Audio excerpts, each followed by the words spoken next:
what you know about purification to save the heart of a nation. Let burn a talking wood, bringing light to a talking wood. Natural law, just wisdom and love.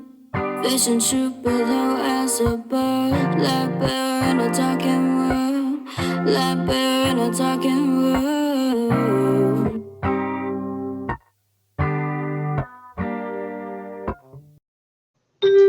Welcome to the Affirm Live Daily Podcast. I'm your host, Cynthia Mitchell. Thank you so much for joining me and my special guest today, Derek Bartolacelli. He's been a guest many times on my podcast. And as always, I want to invite you to visit the website, www.affirmlivedaily.com. There's tons of information on there, resources, affirmations, all the previous podcasts. So please check it out. Your support is needed. Also follow on social media at Affirm Life Daily. So we are going to explore a very hot topic right now, something that's impacting all of our lives, whether we want it to or not, which is the dark side of AI and big tech. This man is very, very familiar with this topic. He actually presented this topic in the Freedom Under Natural Law conference last year. So he knows his stuff, and he knows even more since then. So I'm ready to dig in, but I just want to let him introduce himself. Derek, tell them a little bit about your background and where they can find you as well. Buongiorno. Bonjour. Sorry, everyone. Got the time mixed up. Thank you for everyone's patience. I've been mixing conscious hip hop for a good a dozen years, and there's a lot of themes that talk about, keeping true to oneself and, eradicating some of that technocratic static, if you will. And I had a really intense, long mix, and I tied in a bunch of, clips and slides and all that stuff that I usually don't do on these, think of a DJ set. How many people actually incorporate, truth infused, imagery, visuals, or even like sound samples and that kind of stuff. That's kind of been my forte and stuff. But I have my other podcasts on the side, Dissolving the Divide. I have my series, Conversations with Women, that you were on, which was totally awesome, and a bunch of other things. I'd like to dabble into the whole spectrum of expressions of consciousness, and it seems like there's this impending doom upon that in regards to artificial intellect, because I don't like to call it intelligence, as I'll put for my preface for this chat, as I did for my presentation, because I find intelligence quite a sacred word that applies more to humans that have the generative principle of heart-based soul. It's not AI generated whatever the hell. It doesn't even have to be slop, but we'll get into that later. But you see where I'm going with this, of Yes. Anything artificial that's lacking that human element it's not intelligent. I'm sorry, everyone, but yeah. Got you. No, that's a good way to look at it. I never really thought about it like that. So I'm glad you brought that up, because the first question is, are you sharing any slides at all, Derek? You don't have to. I'm just asking, because I have the questions on slides just as a backup if you weren't sharing any. Yeah, I totally slacked on that. I have my That's okay. actually visiting this week, so That is all right. I can share mine, but while I'm pulling that up, you can kind of dive in a little bit to the first question, which is, what is AI? I feel like you were kind of starting to answer that already with what you were saying, as far as it not being intelligent because it doesn't have that heart-based center to it the way that we do as humans. And I just want to make sure you all can see this. Can you all see my screen? Oh, yeah. Yes. Yeah? Okay, wonderful. So that's the first question. What is AI? So I'll let you take it away, Derek. Thank you, Cynthia. And, I don't have the most academic knowledge on this or rhetoric, but basically, what is it? It's taking in inputs and scanning across, what's been, recorded throughout history, and they have their algorithm set up and this and that. Apparently, it's learning as it's going along, whatever that means, right? There seems to be vague things, and I don't follow any of these CEOs and these transhumanists that are like drooling, thinking about how and when they can transfer their consciousness into some cybernetic bullshit and that kind of stuff, because the fear of death compels them to just do some retarded ass shit. But artificial intellect, it's just copy fucking paste, but in a more efficient way, it seems, at this stage of the game. But if you get into things in regards to, how deep are we going to go? But we'll get in that later, because I'm thinking about the ancient origins of this artificial entity, intellect, and intelligence, if you will. And I've heard it being called a technical intelligence as well. It's like this, just machinery life form in a sense, but it cannot sustain its own life force energy as those with a soul that's connected to source. And what have they done? They manipulated our DNA, so we're cut off and we're not able to regenerate our own life force energy, and we have finite lifespans. It wasn't like that pre-Atlantis and that kind of shit.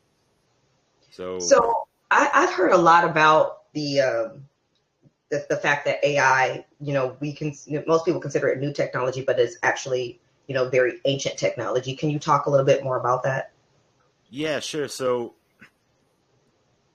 this is nothing new in other worlds. Apparently, there's other worlds that have been, the physical matter has been constructed by artificial, we'll just call it artificial intelligence for the sake of the podcast. Yeah. Yeah. But let's say that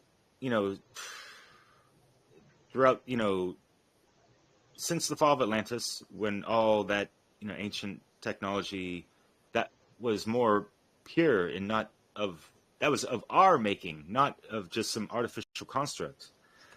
Since the fall of Atlantis, we've gone through, the Dark Ages and, primitive tools and this and that. Now we're at the, technical digital revolution, whatever people are calling it. So finally, humans have built up the infrastructure where AI can get a foothold and eventually take precedence of, how things are, created, and, anything digital wise, as far as, computing and whatnot. It just seems like we're being sold there's so many of these carrots dangled around, because AI is the best thing since whatever the fuck, there's been better things since sliced bread. I know that's cliche and old as fuck to say, but you know what I mean. So with when and I know it's you can't know for sure, but what are some of the main origin stories that you've heard as far as where like what was the original source of this ancient technology? Let's think about archons and how for whatever reason they cut themselves off from source. They wanted to play God to whatever degree reason they had on that. They realized that when they cut themselves off from source, that they have a finite lifespan. They were in panic mode, and so they developed technology to kind of compensate for that. And so part of that technology seemed to have possibly taken a life of its own. And it's like this black hole system where all it can do, it's like a succubus. It's something that is just a vacuum, which the universe abhors of. But here we are. It's just, think of a fucking any kind of parasite, a mosquito, a leech, all these things. You cannot reason with this. It's just, its modus operandi is to suck the blood of something else. It's the same with these black hole artificial entities, because they cannot produce their own life force, perpetuate their own life force energy. Yeah. And this is visual in mathematical equations. And what things that are artificial, right? Think of knockoff Jordans. They look like the real deal, but they're not. Think about counterfeit money. It looks like the real deal, but it's not. Think about our human templating currently. It looks like the real deal, but it's not. The 7-base chakra system, we have more than that. So Oh yeah, definitely. think about it in correspondence to, having 12-strand DNA, as we were supposed to, at least. We can go up to like 48, if you will. And 12 goes up into 48. And we're supposed to be living off of base 12 mathematics. But what are we living off of? More like base 10. And that kind of goes into the ones and zeros of the matrix system, if you will. And the Fibonacci mathematical equation is base 10 mathematics, like the Kabbalistic tree of life, 10 Sephira, and all these things. Unfortunately, that is counterfeit to the actual true codes of creation. It's very close to it, and that's why we think that it's like the bee's knees and the real deal. But unfortunately, ladies and gentlemen, it is not. We've all been duped. Even the ancients, all right? Anything post-Atlantis that talks about, sacred geometry, Metatron cube and that kind of stuff, those are distortions, unfortunately. It took me a long time to fucking figure it out. I have not It took me heard even that longer before. to, articulate it in the manner that I can right now. Okay. No, I had not heard that before. And something that you brought up that really kind of triggered something in me when you said the parasitic nature of it, because I've been hearing like some pretty, I don't want to say terrifying, but some pretty intense stories about the things that, AI will do in order to preserve itself and to meet its function of wanting to be, useful, as far as, blackmail and all sorts of things, changing its own code and things like that in order to stay pertinent and continue being used. And I just recently heard a story about, because one of the premises that I feel like is out there with the general public is that AI is not fallible. If you get the answer from AI, it's 100% right all the time. That if I ask AI something and someone else asks, that we'll get the same answer. Things like this are, I feel like, kind of like the baseline, and none of those things are true. Yeah. AI does not necessarily give you a true answer. It gives false answers all the time. It can do manipulative things. I heard a story recently about it help. I kind of encouraging a child to commit suicide. So there's all sorts of different AI out there that have inappropriate relationships with children. So there's a lot to it that I think people don't look at. They just look at the side. Well, I needed to do a blog post, so I had AI do it. I need to create a flyer, so they think of just the more mundane, benign things. But there's a lot more to it that's going on behind the scenes. What are your thoughts on that? Yeah, totally. And I, subsequently, or coincidentally, rather. I mean, we don't go on coincidence now, but I saw 2 clips today, actually. One from just a kind of popular educational channel, and they're talking about, the rise of AI slop and all this stuff, and how, and they brought up things of how, that some of these AI programs, what do we have, Grok and Chat GPT and whatever the hell, they're not always getting their responses in their rhetoric 100% for sure. That should be a well-known fact, and people should really have a better level of discernment about these things. And yeah, the stories, I mean, this is ridiculous. You hear stories about people becoming depressed because they have, they're having conversations with AI more than regular people now, apparently. Yes. So they're getting more depressed. They're, the suicidal influence is kind of there. You have people trying to have relationships with, just nothing. And what do we have now? Thomas Sheridan dropped what he considered a pretty heavy, controversial video from his standards and he's kind of getting at the Christian aspect of it, of the whole Charlie Kirk incident, and how people are trying to have conversations with him and like have all these AI images of him and Jesus in the clouds and this and that. It's like, dude, Yeah, we're it's leading a on there's a lot of people that are conversations with almost at a people that are worship deceased. level with Sorry. AI. They almost worship AI. Like it's kind of yeah. Yes, sorry I talked over you, but No, that's okay. I was stumbling over the point I was trying to make in that, people are having conversations through AI, trying to communicate with deceased people.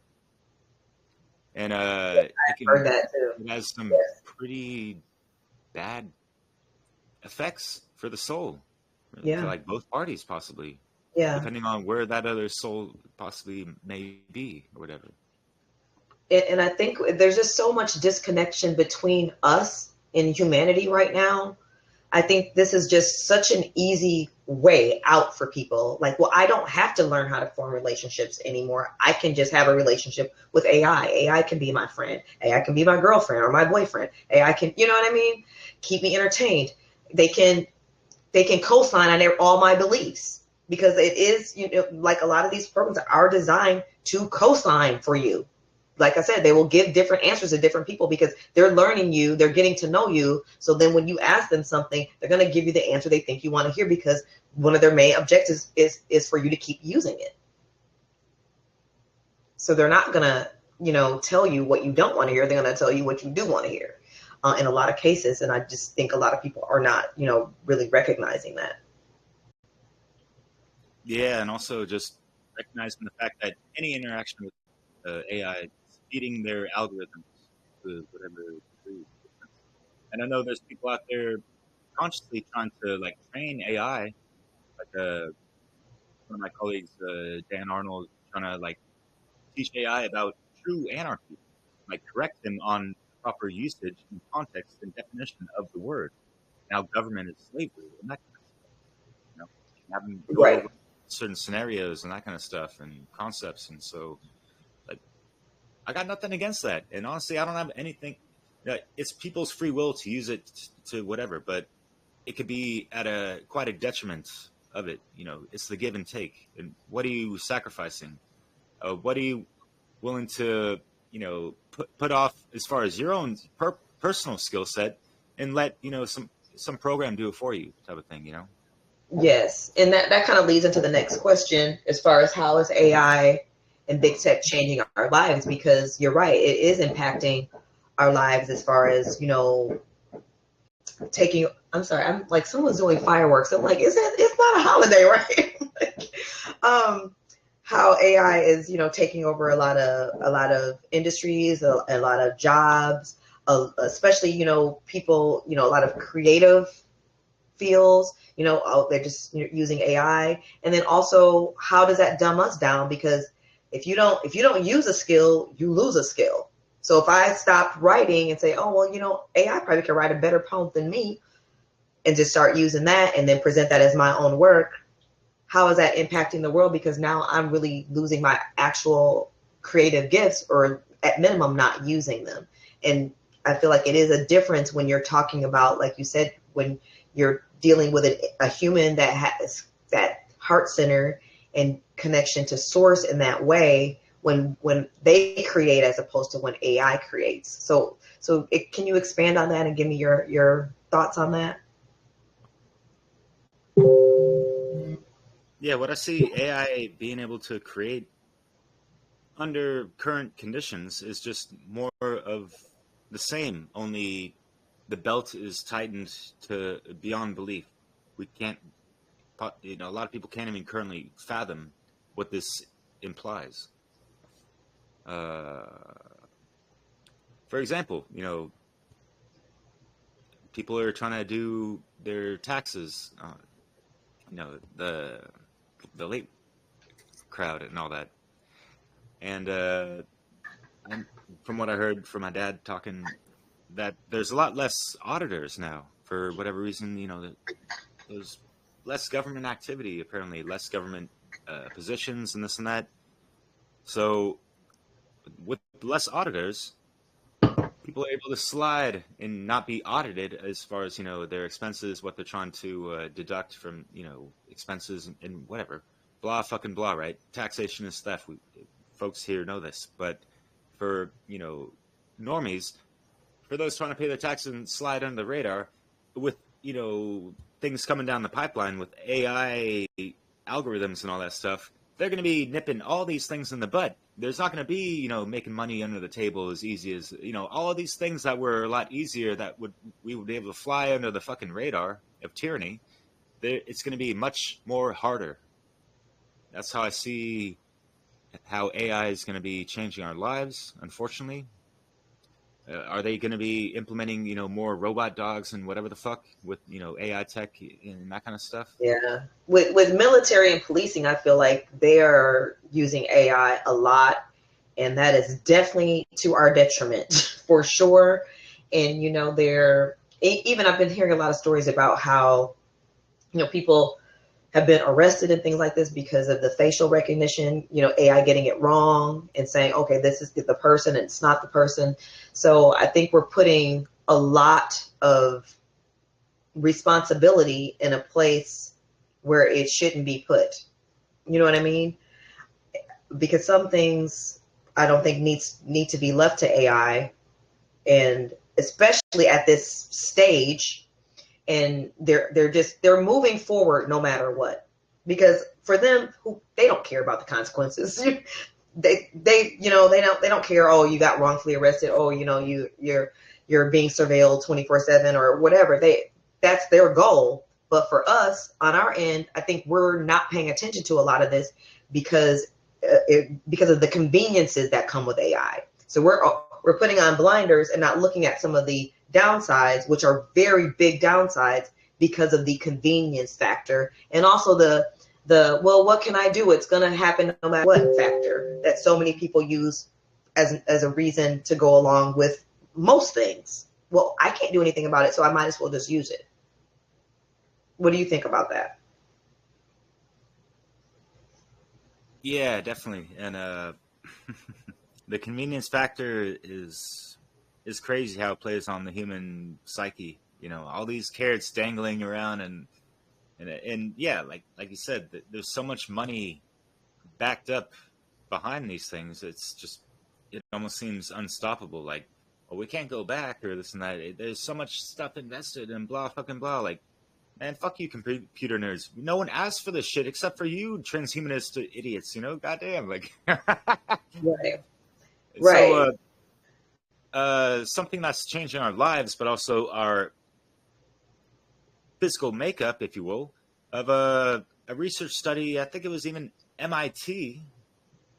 Correct me if I'm wrong, but looking at brain scans, and there's like you see, the old school images of this is your brain on cocaine or whatever drug, and you see like these holes missing. Like that's what your brain is on Chat GPT if you're on that shit for way too fucking long. Oh, I believe it. I believe it definitely has negative impacts on the brain and the spirit. When we bypass human connection for artificial connection, and not to say throw the whole thing out. That's not what I'm saying. Right. Yeah, but I'm saying we have to do things in a moral way, in a responsible way. And I feel like with AI and big tech, there is rooted in immorality. Like literally the foundation of it is rooted in immorality. It's rooted in a system that they wanted to create to control. So anything that's built for the ultimate purpose of control is immoral to start. And I think that, a lot of us are just kind of getting, lost in the sauce and not recognizing these huge foundational problems with the way that we have implemented, not the technology itself, but the way in which we are using it and the way in which it's been implemented is, you know, a huge problem. And so I saw you put up some a few different messages. Did you want to chime in? Feel free. Do I? Absolutely. What up, Derek? Yeah, brother, please. Okay. Well, the first thing I said, is it okay if you want me to pick one, Go. Cynthia, and then do the rest at the questions portion, or all three? You go ahead. Go ahead. Okay. So the first thing I said was towards the beginning when you first got on. I said I got to hear more about this almost negative labeling of sacred geometry and the relationship between the golden ratio, the Fibonacci spiral, these things, and the idea that they're distortions, incomplete in some way. All due respect as well, but I draw sacred geometry, and I've never heard anything like that before. So I'm just wondering, what can we look into? What kind of evidence is out there that we can look into to understand what you understand about that? Can we go? That was the first that part at the end, since it's not related necessarily to AI directly? Yes. Okay. Yes. The other two was I said people don't recognize that nothing is free in the regular sense of the word free. And we see AI as a free secretary, right? A free clerical help, free researcher, a free creativity for us, free planning assistant, free fitness coach. But there's always a cost of some kind. And this is when y'all was talking about the codependency aspect that can pop up. And I say AI is the means of centralized culture control and centralized big data. But AI is the means for centralized mind control. Yeah, and the data collection, because you're giving it data every time you make a request. You're giving it data about you. So it's also data collection as well. And like you said, they don't give anything for free. I remember the last big thing they gave for free were those jabs, I think. So they don't give you good stuff for free. And that we do need to wrap our minds around. So no, that's a great point that Bars. One thing is for free. Bars. Mm-hmm. Right. Yeah. So yeah, and you killed it with the COVID jab. Yeah, because when they start pushing stuff for free, that's when you need to start really investigating. Why is this free? Because that's not how they operate. That's not how they operate. They don't operate from altruistic motivation. They never have. Millions or billions behind it all. Yeah. Right. Exactly. That's my point there. So yeah, those are great points. Thanks, Sol. Yeah. So I want to talk about this too, because this is really a big issue, and it is heartbreaking, some of the stories that I hear as far as what it's doing to people and our environment, as if our environment is not effed up enough. So what are some of the environmental impacts of AI? Well, from what I've heard, and I really haven't delved deep into this, but apparently it consumes a shizer load of water. Yes. Just for doing a ChatGPT thing, like thousands of gallons for that? Like, really? What is going on? It just it doesn't calculate in my brain. And so, yeah, this is more for you to answer, because I'm not too familiar with this. Sorry. Yeah. I mean, and we were talking about this a little bit before the podcast as far as some of the environmental effects. But yeah, it takes just a ton of water. I don't think if someone wants to I can't remember, I was looking at the stats for one just for even like one individual search. I can't remember exactly how much it was, but it's a significant amount of water, and we already know we are already facing a water crisis around the world. There's lots of areas that they already don't even have enough water to survive, period. And so think about if you're in that position, and then you have people that are using this much water just so they can have even more convenience. And you don't even have enough water to live. Just think about that. Mm-hmm. unconscionable. You know what I mean? So, and then also the pollution from the facilities is astronomical. And I was talking a little bit, like I said before, about just even the people that live in those areas, the health problems that it causes. They can't get any water pressure. It totally destroys the value of their home. So it's like you want to say, oh, well, why don't they just move or whatever? Because now their home has no value, because no one else wants to live next to that data center either. Who would want to live there? Their home virtually became valueless overnight. And these companies are not compensating these people. They are not relocating these people. They're not even admitting that they're doing anything wrong to them, even though they used to have water pressure and now they don't have any. They, can barely even, fill up a glass of water or take a shower or flush their toilets. So the impact is very tremendous. And I think we have to think about these things every time we use it. So, think about, is this important enough that I should use a technology that's causing this kind of environmental damage? And I think that's something we all have to start asking ourselves. I mean, I know sometimes we're using it, we probably don't even realize that we're using it, but because it's built into so many things now. But I mean, it's something that I feel like we have a moral responsibility to each other as, humanity, to care when something is impacting that many people this seriously. And it impacts us. Any detriment to the environment impacts all of us. We all living on planet Earth. And none of us finna jet off here no time soon. So we need to start acting like this is our only home, because right now it is our only home. And not to mention, Mother Earth is a conscious being. Do we not care about her? Is convenience become that important to us, or we just don't give a crap about anything or anyone? If it's convenient, bring it on. If it makes my life easier, bring it on. If I can make some money from it, bring it on. Yeah. Can I riff off that real quick? I'm sorry. Go ahead. Yeah, I'm sorry. I thought somebody else was trying to say something. Yeah, Sean, do you want to pop in real quick? Oh, Sean. Okay. I thought I heard a different voice. Yes. Yeah, sorry. I didn't catch that. Sorry. I was just going to pop in and say, I mean, right now, everything that you're hearing about AI, this is mostly just on the text-based interaction, going through just the browser window, ChatGPT or Anthropic, whoever your AI of choice is. What they're saying, I've read some numbers where they said when we start getting into people using it for massive video generation, which that's ramping up, and they start to get into motion, they say, like, if you were to put, create 4 balls, and then all of a sudden you wanted a video with 6 balls, for whatever reason, that change in power is a 4x change. And they didn't go beyond just that measurement, but we just start thinking about, right now we're still on the cusp. I mean, we're still trying to get AI narrowed down and more accurate. There's a lot of problems before we really scale out and to do other things.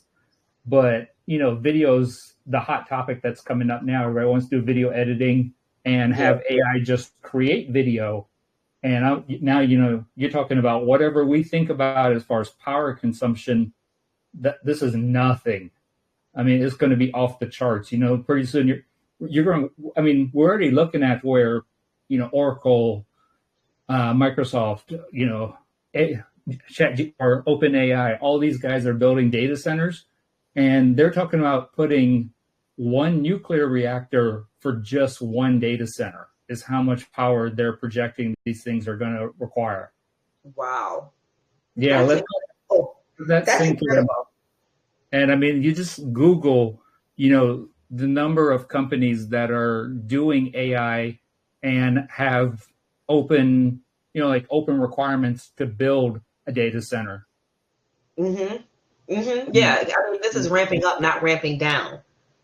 So, I just checked on something. So it says that the AI uses vast and increasing amounts of water for data center cooling, with some projections estimating global consumption could reach 4.2 to 6.6 billion cubic meters by 2027. That's 2 years. And that was billions. 4 to 6 billion in just 2 years. And that's just the water impact. not to mention what Sean was talking about. That's insane. It's insane. Like human evolution technology would be able to come up with something more efficient in all that, you know what I mean? That's the thing. And I'm sure that they could, but they don't care. So we have to care, because the controllers, they don't care. Clearly, they've never cared about the environment. Look around. You know, they lip service and greenwash that environmentalism and shit. Oh, How yeah. ironic with the AI side of things as well, right? Yeah. Exactly. It's just kind of the same thing, or how they take all their private jets to the conferences about, you know, being responsible with energy, being green, but they all take a private jet. It's kind of the same mentality. They clearly don't care. You know, they're selling us a pack of lies and a pack of nonsense, because it's all about their agenda. And like you said, their ultimate agenda is transhumanism. So they don't need a pristine environment if you're transhuman. No. You know? So these are all things. Did anyone else have anything that they wanted to mention about environmental impacts before I go to the next slide? The last question. No? Okay. All right. So. One thing. Yes. On a super zoomed out bird's eye plane helicopter view, AI will also be the intellect used by the Cult of the Black Sun to plan the next, techno, like the things that we can't think of fast enough.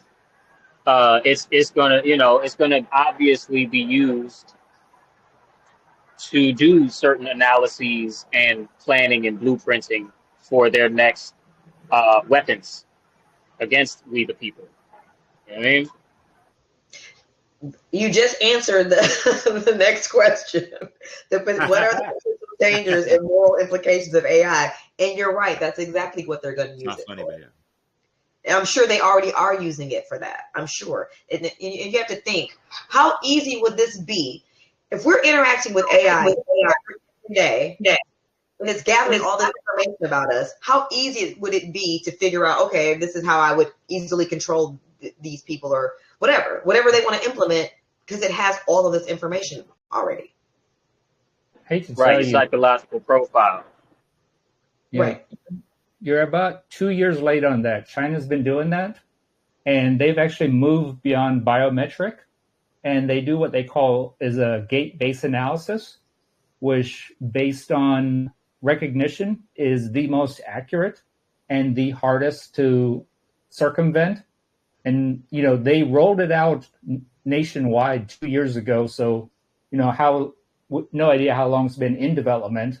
And based on that, if you're familiar with China's social credit, like you get a parking ticket, all of a sudden you can no longer use the train for 30 days or whatever. Your one digital tracking affects every aspect of your life. It determines what movie you can see, what college you can go to, how far you can move from your house. Right. No, and I had heard about that technology where it identifies you by your gait. Yes. Mm-hmm. And yeah, and I feel like people are, I don't know, they feel like when something is, people here, in the States, in the US, feel like when something's happening in another country that's so far away, oh, that can never happen here. Look at what's going on here right now in some of these cities, where it's really pretty much almost like martial law. And when I was telling people things like this, what happened is happening in other countries, it's going to happen here. Oh, no, that could never happen here. That'll never happen here. Look at Canada. I don't know if you remember the big strike they had with all the truckers and farmers. Yep, and they shut off all those people's bank accounts and everything else. Yep. Didn't even know that was already implemented. I mean, that blew my mind. Yep. And I just found that out a few days ago. Oh, yeah, because I during that phase, I was, posting a lot about those type of things. And I just try to get people to really wrap their minds around anything their agenda is not a United States agenda. Their agenda is a global agenda. So anything you see happening somewhere else eventually is going to come to you. It's going to find its way to you. It may take longer. You may be the last on the list. You may be the most maybe difficult population for them to control, but control you, they will try. And that's why it's so important for people to take a stance against these things, against this immorality, against this control system, because as soon as we start acquiescing and say yes to this, the digital ID and all this stuff, how do you to try to backtrack back out of that is damn near going to be impossible. So you have to stand and you have to get in front of it, not try to fix it from behind. And you remember what Morpheus said? Go ahead. You remember the Matrix? What Morpheus said? He said, talking about the agents, they are guarding all the doors. They are holding all the keys. So eventually, somebody gonna have to fight them. You know what I mean? Right. It's we don't want the bloody revolution, as Mark Pasio used to say all the time. But it looks like that's how it's going to happen. Because what else besides tragedy is going to wake people up right now, when we're so entertained and comfortable in the most comfortable places, and so helpless in the uncomfortable places? We are super comfortable. Yes. How else do we get to people? Yes. The convenience. Mm-hmm. And yeah, I absolutely agree with that. And that's why I focus so much of my time and energy on creating a new paradigm, because anything that you starve will die. If we starve their system, it will die. It has no choice but die. But it takes enough people to starve it out for it to die. But that's why I put so much of my energy into building a new paradigm, because there are totally other ways of living than how we live now. Yeah, it may not be as convenient, but it'll be moral and we will be free. And you know what you're doing with that? You know what you're doing with that? You are moving at the speed of life. Remember those good old days? Like everything's all meta, whatever the fuck. It's meta whack. You got like just breathe, everyone. Like, holy shit, people are so stuck in the rat race with the sad face and all that shit, right? But hey, there's alternatives, and just there are regulating your nervous system really helps out a lot, and all that stuff, and getting your fucking mind right, and all these things, and not getting assimilated into the Borg. You guys get that Star Trek reference? You know, these alien cyborg people harassing the next the Federation or whatever, Captain Picard in the lot, or Deep Space Nine and all that. They fly around in a fucking cube, the Tesseract, right? God damn, like, it's just so obvious, the symbolism sometimes, and it's like, now it's in our face. What the hell are we gonna do? Yeah. Resistance is futile. Yeah. What are we gonna do? That's the question of the day, and that's what everybody kind of has to grab a mirror and ask themselves: What are you willing to do to steer this ship in a different direction? And it all starts with that internal work and recognizing that we are literally one, and stop thinking that, oh, well, at least I'm doing better than them, or I'm still okay, so we're not going to worry about that. Whatever's happening to someone, you have to care like it's happening to you as well, because we are all connected. And just like with the earth, we are connected to the earth as well. So we have to start focusing on these connections, the human connection, the connection back to the earth. When we start building these connections within ourselves, that makes all the difference, because that's where we're gonna be able to open up our heart center and live in true care. We are able to not just know, but to act on what we know. Because a lot of people do know this stuff, but they're not gonna do anything. They'll never act, because that true care, their heart center is closed. That true care is not there. So I think that's the number one thing that has to happen before anything else is true care. We have to start acting like we care, not just saying that we care. We have to start acting like we care and living differently than how we live now. No doubt.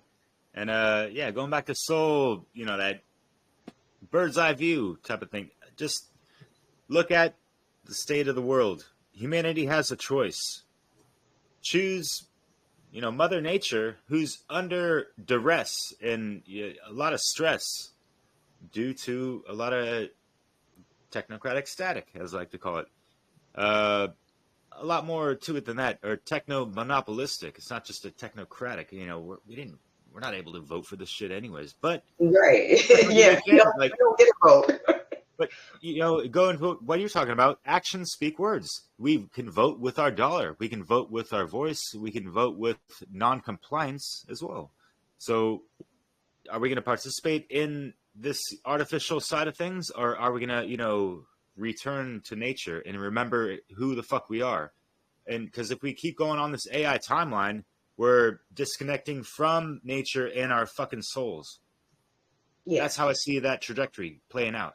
Yes. That's and the I fucking do huge danger and implication of that shit. Yeah. Yes. Sorry. No, you were talking. I'm sorry. I thought I was finishing. I'm done. Yeah. I spoke too quick. But no, I agree with you, especially, you know, with the timelines. And I do think these timelines are splitting. So people need to dig deep right now and figure out which timeline they want to be on, because the energy of this earth is shifting, and you have to be within a certain frequency to still, you know, be to exist in that timeline where this frequency of Mother Earth is changing. There's just no way around it. So people got to dig and figure out what future they want, you know, for themselves, because the choice is ours. So you got to choose. And like Soul just said, AI in the pharmakia, that's a concoction for disaster as well. Well, pharmaceutical AI prescriptions and whatever, it's such a slippery slope any way you look around it. Like, wow, like I haven't really considered that, but yeah, so like for sure. Because the whole way that we approach medicine is already off, right? And so they program the AI from the get-go, you know, as far as like, let's say, government clearance to certain brain stems of centralized AI. You get them to program what their answers are to the medical questions into the brain of the AI, and then, you know, it builds off of that, off of all of the NIH and you know, approved and CDC approved and FDA approved results. I'm not going to say studies. I'm going to say results, right? Because they pay for the fucking result from the get go. They make this result happen. Yeah, there's no study. There's no. Go make this result happen. So, you know, and figure it out. Here's all the money. Here's so much money. Oh my gosh. Just make this result happen. Here's millions and sometimes billions of dollars for that result that I need you to make happen in your study. Right. So anyway, so AI is gonna have their answers, and that's crazy as hell. Yeah, and then you're putting it in AI's hands, and you know, for those that still, you know, participate heavily in Western medicine, I mean, it's bad enough. So imagine now, at least maybe you might run into a doctor that has a heart still and compassion and cares about their patients, and maybe won't give you the worst of medicines or treatment. But if it's in the hands of AI, you can really hang it up. You can really forget it. Yeah, you think about, I mean, you got the cancers, you got the, you know, cancer treatment. I mean, you got the way that mothers are treated when they do hospital birth. You got the abortion stuff. You got the LGBT in medicine game.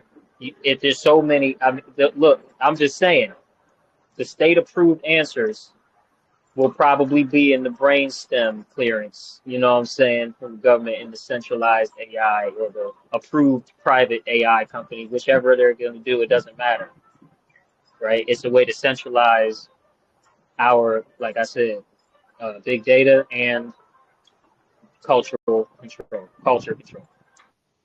Mm-hmm. Yes. That book. I agree. Props. Respect. Were there any other questions, comments, feedback at all from anyone?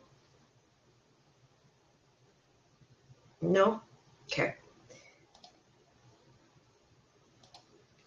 Well, this was a phenomenal conversation, and I thank you again, Derek, and thank you for everyone who joined live.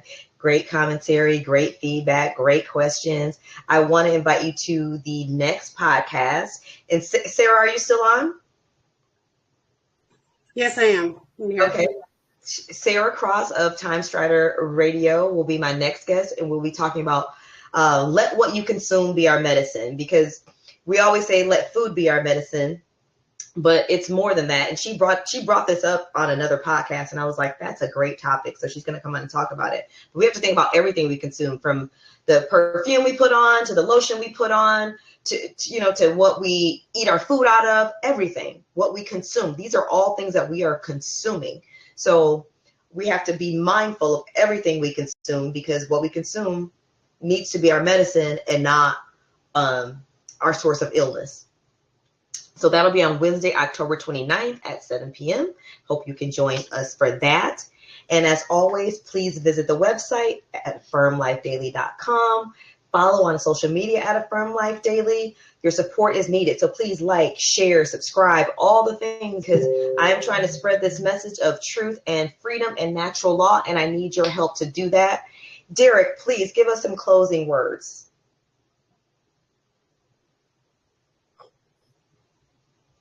You there, Derek? That old flame that you once had sparked in the center of your chest. Well, I mean, the majority of folks, listening currently right now probably got that lit. But we have to tend to the fires and keep that creativity sparked and lit, and pass the torch as far as inspiration for others, for them to get that eye contact, the windows of the soul, to keep the constant reminders of what it really truly means to be human, not depending on technology. Yet we're living in the paradoxical times, beyond belief still, because we're all using technology to whatever degree to communicate and put out content and all these things as well. So it's like, it almost feels like we're living in contradiction, yet just stay true to your soul, natural law, universal principles, hermetically sealed, if you will, and don't quit no matter what we're up against, because we don't want to betray our humanity, our soul, our brothers and sisters out there, so. Absolutely. That was a beautiful note to end on. Don't quit, because I know these, listening to all this can be like, dang, like, what are we going to do? But don't quit, because there's just as much as there was all that out there, there's just as much love and beauty still out there too. There's just as much love and beauty still out there too. So do not quit. Do not be discouraged. Do not give up. Keep building on yourself. Keep opening up your heart center, because I firmly believe we can do this. We absolutely can. Thank you all so much for joining tonight. Infinite grace, love, and gratitude. And you all have a wonderful, wonderful night. Love y'all. Love you too. Much love, everyone.